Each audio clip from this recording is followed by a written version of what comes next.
Hai semuanya, gimana kabar kalian? Semoga selalu dalam keadaan baik. Jadi welcome back di Andek Deson Channel, dan ini adalah segmen analisa kripto, segmen dimana kita akan mengulas untuk koin-koin yang udah teman-teman request di kolom komentar channel YouTube ini. Thank you banget teman-teman, kita udah banyak sekali dapat requestan yang masuk. Hari ini kita akan bahas untuk koin yang paling banyak di request, yaitu dari sektor storage. Ada Storj. Ini di request beberapa kali, thank you banget yang udah sempat tulis di kolom komentar, jadi kita ada ide buat dibahas ya. Kita akan bahas hari ini token Storj, sama satu lagi adalah Filecoin. Kenapa aku bahas keduanya? Karena dia berada dalam sektor yang sama. Jadi, cloud storage adalah menjadi tren penyimpanan data saat ini ya. Kalau teman-teman dulu mungkin ya zaman-zaman dulu ada warnet, mungkin nyimpennya pakai apa? Pakai disket, pakai hard disk, atau mungkin pakai flash disk, pakai CD. Tapi sekarang kita menyimpan sudah bisa menggunakan layanan cloud. Cloud ini adalah penyimpanan di atas awan, istilahnya seperti itu. Dan penyimpanan ini menggunakan akses internet, teman-teman. Kita bisa menyimpan data seperti foto, video, file-file PDF, dan lain sebagainya di penyimpanan cloud ini. Dan ternyata semakin berkembangnya zaman, penyimpanan cloud terus berkembang, bahkan sampai merambah ke layanan Web3. Layanan Web3 adalah apa-apa menggunakan yang namanya teknologi blockchain. Dan project yang kita bahas per video kali ini adalah Storj sama Filecoin. Mari kita bahas dulu untuk Storj ya. Hari ini Storj diperdagangkan di kisaran level Rp9.400. Marketnya dalam beberapa waktu bisa dibilang sideways, teman-teman. Naik tipis lah 0,77% dalam 24 jam terakhir. Storj sendiri kalau teman-teman mampir ke websitenya, dia lagi...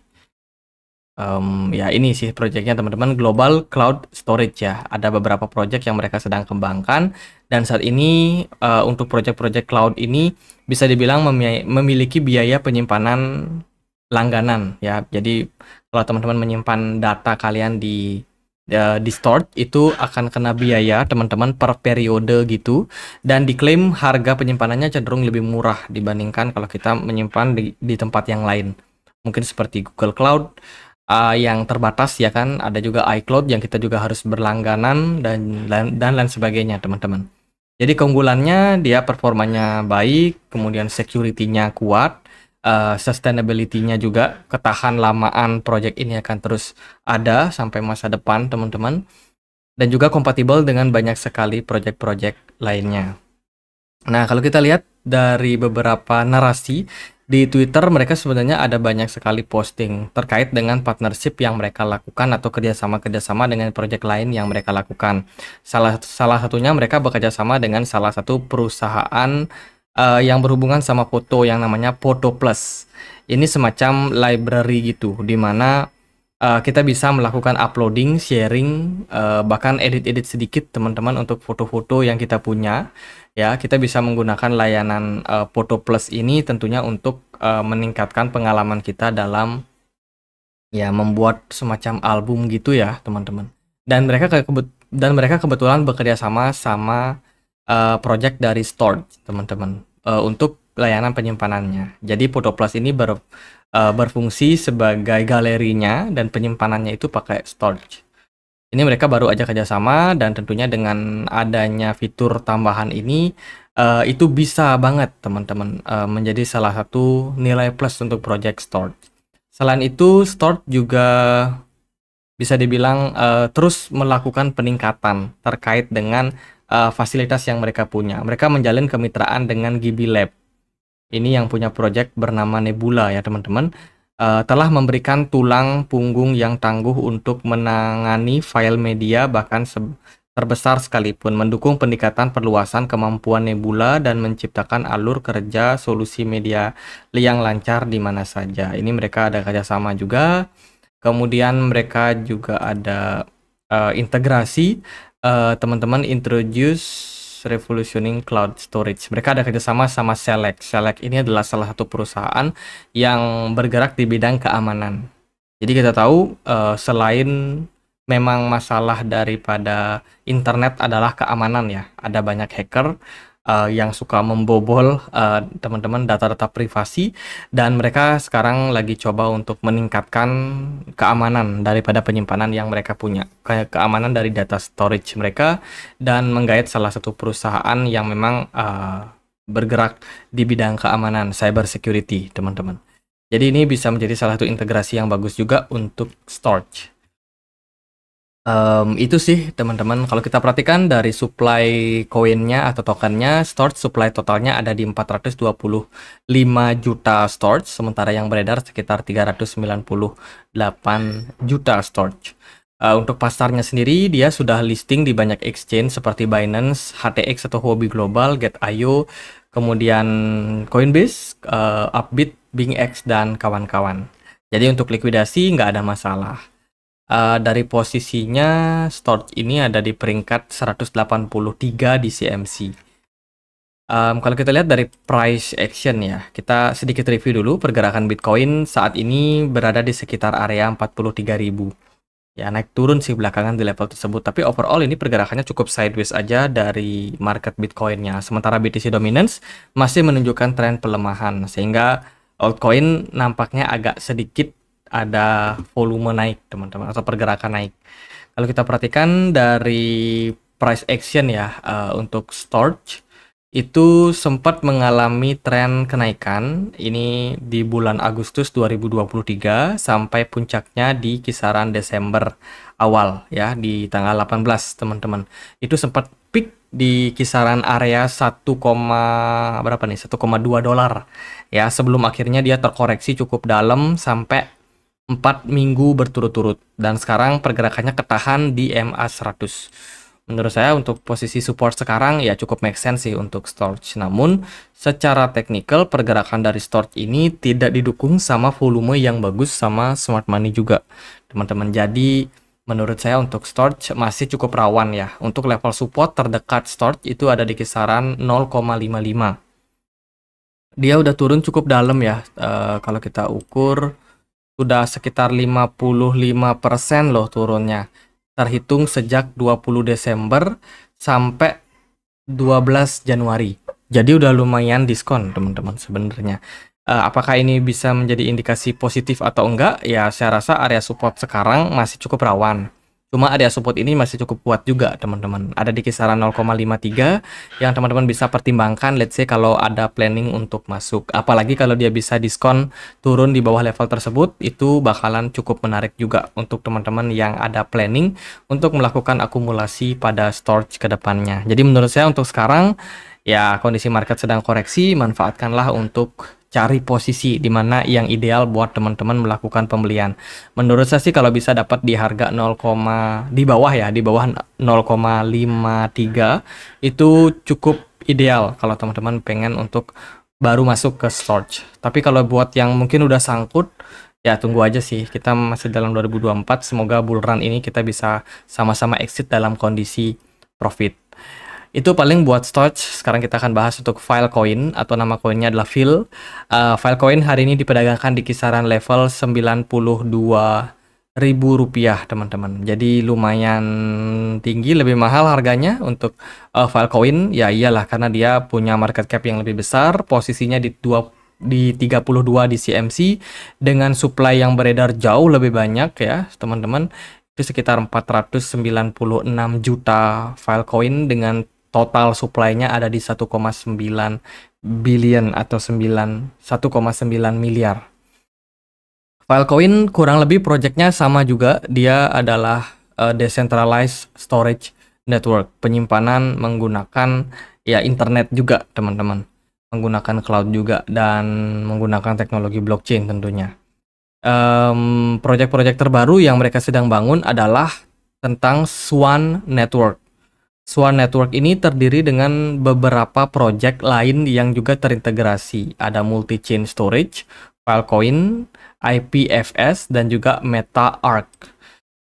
Ini narasi yang saat ini sedang dibangun, yaitu DePIN. DePIN ini adalah Decentralized Physical Infrastructure, teman-teman. Ini merupakan semacam penggunaan internet untuk physical benda-benda fisikal ya, seperti berhubungan sama Internet of Things juga, teman-teman. Ini bisa banget untuk dimanfaatkan demi kemudahan eh, teknologi di masa depan yang tentunya bisa diaplikasikan di berbagai macam alat, teman-teman. Alat-alat rumah tangga ataukah itu pabrikan. Ya, pokoknya semacam itulah. Jadi Depin ini bukan bukan melulu tentang storage atau penyimpanan ya. Dia itu ada banyak cabang sebenarnya. Ada yang untuk modul, ada yang untuk computing atau perhitungan data, ada juga untuk bandwidth, artificial intelligence, dan juga untuk storage, teman-teman. Jadi yaitu Filecoin masuk ke kategori storage-nya. Yang ini Filecoin, ini bisa di zoom out ya. Nggak terlalu jelas mungkin ya, tapi ini ada Filecoin di sini, dia masuk ke file storage. Kemudian juga masuk ke sektor Depin module. Di sini ada Filecoin bersama dengan IRYS. Salah satu project yang punya narasi Depin. Layer Zero juga ada di sini, dan juga project-project yang lain. Render salah satunya juga di bidang compute. Jadi ini bisa menjadi salah satu narasi yang positif bila mana teman-teman lagi mencari nih kira-kira project apa ya yang ada narasi bagus. Narasi Depin bisa jadi teman-teman juga bisa pantau gitu. Jadi ya ini merupakan salah satu hal yang cukup positif untuk kedepannya, teman-teman. Kalau secara tren, narasi tentang storage itu dilambangkan dengan warna biru. Kalau kita lihat dari data Mesari, biru muda ya yang ini, di mana trennya itu mengalami penurunan sejak Juni 2023 sampai Oktober. Tapi pelan-pelan di bulan Desember ini sudah mulai peningkatan lagi, teman-teman. Semoga sih kedepannya penggunaan dan juga narasi dari di sektor storage ini bisa lebih banyak ya, teman-teman, lebih banyak narasinya. Multi-chain storage MetaArk itu menjadi pionir untuk decentralized dengan bantuan dari Filecoin sama IPFS. Ini adalah salah satu integrasi yang bakalan ya memperkuat lagi, teman-teman, di mana di bidang decentralized storage itu bisa menjadi salah satu solusi untuk masa depan ke depannya. Dan ini adalah proyek-proyek yang sudah terintegrasi satu sama lain. Tujuannya buat apa mereka terintegrasi, ya berkolaborasi itu cenderung lebih baik, teman-teman, di mana bisa menjangkau lebih banyak akses ya untuk banyak customer yang mereka punya. Ya itu sih dari jaringan dari Filecoin. Kalau dari Twitter mereka masih cukup aktif untuk sampai sekarang ya. Ada beberapa integrasi juga, teman-teman, seperti integrasi mereka dengan beberapa Ethereum virtual machine, which is itu di Base sama MetaMask yang menjadi salah satu wallet ya yang memang sudah terkenal di Ethereum, teman-teman. Kemudian juga sama Ledger juga mereka sudah terintegrasi, dan ya masih ada proyek-proyek lain yang tentunya bisa menjadi salah satu sentimen yang bagus untuk Filecoin. Engagement daripada Filecoin juga cukup besar. Jadi untuk sekarang Filecoin kita akan lihat ya gimana pergerakan dari price action-nya juga. Filecoin kurang lebih sekarang itu diperdagangkan di kisaran level 5,9 dolar. Pergerakannya cenderung ya lemes lah, teman-teman. Kalau kita perhatikan dia sempat naik nih sebelumnya di kisaran level 8 sekian dolar ya, 8 dolar lah, teman-teman. Tapi sekarang udah terkoreksi cukup dalam, hampir ke 6 dolar, dan posisi koreksinya itu cukup dalam. Dan dia sudah breakdown dari area resistance sebelumnya di kisaran 6,12, which is sekarang posisi daripada Filecoin ini masih dalam tahap koreksi. Dari pattern yang terbentuk, dia belum membuat higher high baru, which is dia hanya bikin higher low baru yang mengindikasikan bahwa tren dari Filecoin sebenarnya masih dalam tren korektif.